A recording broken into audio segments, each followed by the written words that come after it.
Welkom terug. Nou kyk, as jy nie die naam ken nie, weet ek nie waar jy die laaste 10 jaar was nie. Want Majozi kuier vanoggend hier en ons gesels spesifiek oor sy 10 jaar in die musiekindustrie. Good morning and welcome. Morning on this very cold morning. Wow, it's freezing. You chose the wrong week to get up early. I'm sorry to inform you, but I'm grateful that you are here this morning. Thank you, thank you. And before we get right into the 10 years of music that you've created that everyone loves so much, I read a beautiful thing where you said that your tattoos kind of, remind you of where you come from and your love for your mom. And I always think, the people around us influence our way forward so much. And I want to start this morning with your mother and the influence she was in your life. Oh, that's sure, you're going to make me cry.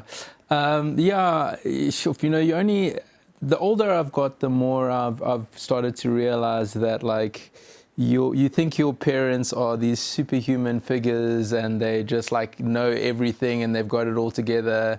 And I'm almost, my mom has passed, but I'm almost the same age, mom, as I'm almost the same age I am now as when my mom first had me, and I'm like, oh my gosh, I can't even imagine raising a child now. And I just think about all the sacrifices she made and the things she did and the position she put me in, and the love that takes is quite a lot, and it makes you appreciate just parents in general and humans in general. And it's like life isn't always easy and things like that, and everyone's going through their different things, but just going through it every day, just getting up and loving people and doing what you need to do to support people, whatever it is. I have so much more respect now for people, and my mom was just an amazing person.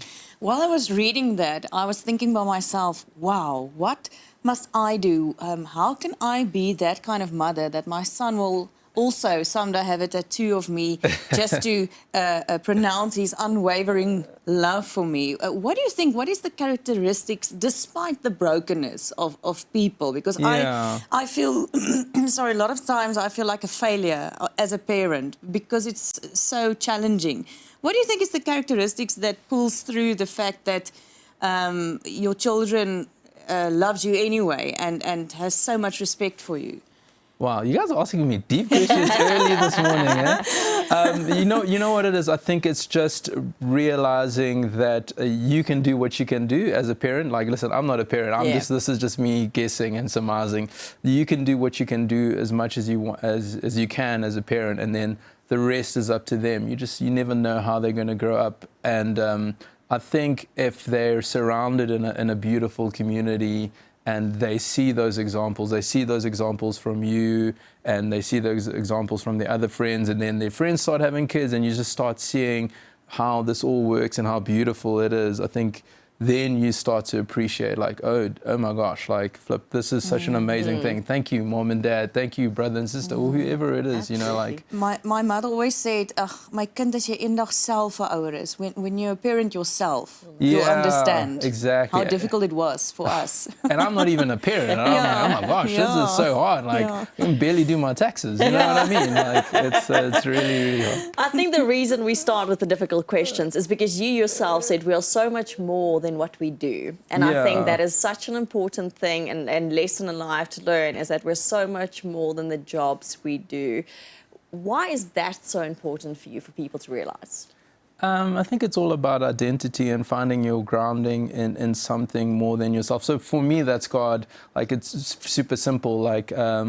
But I don't know what that would be for other people. But I think when you start putting your identity in what you do, say if you're a doctor or if you're a musician. For example, during COVID, I couldn't do music, for almost 4 years, properly. And then it's then who am I if I'm not doing that? And then you're like, oh, wait a minute, I'm still somebody, I'm not tied to that thing, you know what I mean? So it's really important to know who you are and that you're so much more than what you do. I always, if I'm talking to younger artists or kids that want to do music when they grow up, I'm like, so find out who you are first. Otherwise, you'll be attached to this thing. Maybe you'll do well. Maybe you'll be the best in the world. You'll get to the end of your life and you'll be like, what was that all for? once it's gone, and then you'll realize it was all for nothing. I don't want to get too serious here, but there's so much more to life than what you do. It's a nice vessel to get across your message and do a whole bunch of other things. And I mean, I love music. I'm passionate about it, but it's definitely like third or fourth on my list of priorities. And it clearly shines through your music, the fact that for you there's a bigger picture and a bigger meaning, and we can hear it in your songs, and that makes people curious. And that's probably what made the fact that this concept for the tour was born organically. The fans began asking you more and more about the meanings behind your music and live shows, and that's how Songs and Stories by Majozi were born. Look at that. There it is. Yeah. Yeah, I mean, for me, like, it's so weird because you grow up, well, you start in the industry and you just take things for granted that people don't know. They don't know, like, you know, like, oh, how did you write that song? Like, who was involved? Like, what is the day in the life of a musician? Like, what have you been doing for the past 11 years? And I actually ask myself that as well. I'm like, my gosh, what have I been doing, you know? And, you know, these stories are pretty normal for me, but for other people, it's like, oh, that's so interesting. Like, I'm sure people would love to know what the behind the scenes of this studio space looks like, you know? Like, do they know that the radio station is just across the road? Am I revealing secrets? No, I go for it. Do you know, just across here, like, there's so many things that, like, I think over the years when I've told people about it, they're like, oh, we didn't know that, you know, like, you didn't know, like I slept at Ross Learman's house from Prime Circle last night. Like, I don't know if people know that we're friends, you know, like, and that's what I kind of just want to do, is just to say, like, let people in. Yeah, exactly. Bring people in and just be like, you know what, like, for me, it's crazy. Like, I'm just like a normal guy, and like all this stuff is crazy for me as well. And I just want to share those stories and just say thank you, because like I didn't think, first of all, I would be doing music at all. And now I've been here like 11 years, and I'm like more than 11 now. And I've got so many years of music and so many albums and songs, and people have just been so good to me. And I just want to talk to the people. Well, let us in a little bit on a secret, because I have to tell you, my favourite song of yours is The Lighthouse. You released it in 2016 already, and I absolutely love that song. It's so incredible. But if you look back, do you have favourites, some songs that you're kind of more fond of than others? Yeah, that's a very good question. Yeah, I don't know. Like, for me, I really just love performing. So sometimes I'll have a song that, you know, it's a normal song that I perform every week or whatever, but I'll change up the way I perform it, and then that will become my favorite, because I just love performing it that way. And then maybe sometimes someone during the week will tell me a story about a song that I haven't even thought about for years, and they'll say about how, like, they met their first girlfriend or boyfriend listening to that song or something like that, and then that becomes my favorite song. Like, yeah, it just fluctuates from week to week. Just tell us the story about the song that you wrote for your wife, the deep one.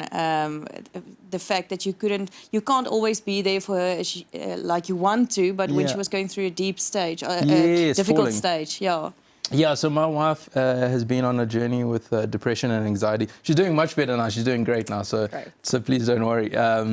And during that process, like, I had to figure out that I couldn't be the hero and like save her or cure her or whatever, you know. Like, I think in society you grow up, people tell you, like, I can be your hero, baby. you can't really. You can't always be someone's hero. There's certain things you can't do. Exactly. And like, I think for men sometimes that's a hard thing to understand. Like, but luckily, like, for me, like, I always put my faith in God. So like, handing that stuff over to God and being like, okay, cool, like, you know, God's got this. Like, I don't have to stress. But like, the one thing I knew during that time that I could try and do, and I still think now I've realized that, like, even that I couldn't always do, was just be there for her, be there.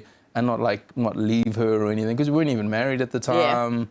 But in my mind, I was like, oh, this is the girl I'm going to marry. I'm going to stick with her and just be with her. I don't know what I'm going to do. I'm just going to be there.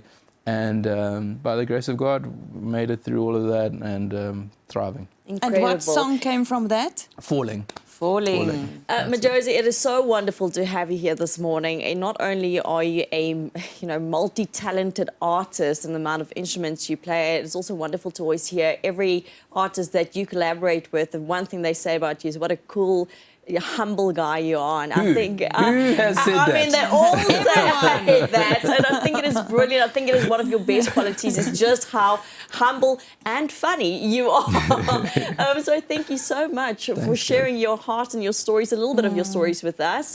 Good luck with the tour, Gauteng, Durban, Cape Town, all the screen. People should go and watch you, and just thank you. And we can't wait for our little live performance now. Thank you, love guys. your Thank you. music. Thank you, guys. Thank you. Dit is Majozi, daai het jy dit as jy in Gauteng is, in Durban is, in Kaapstad is, doen jouself verguns, dit gaan 'n groot bederf wees. Gaan kyk gerus na hierdie konsert en bly inskakel want net hierna hou hy vir ons konsert.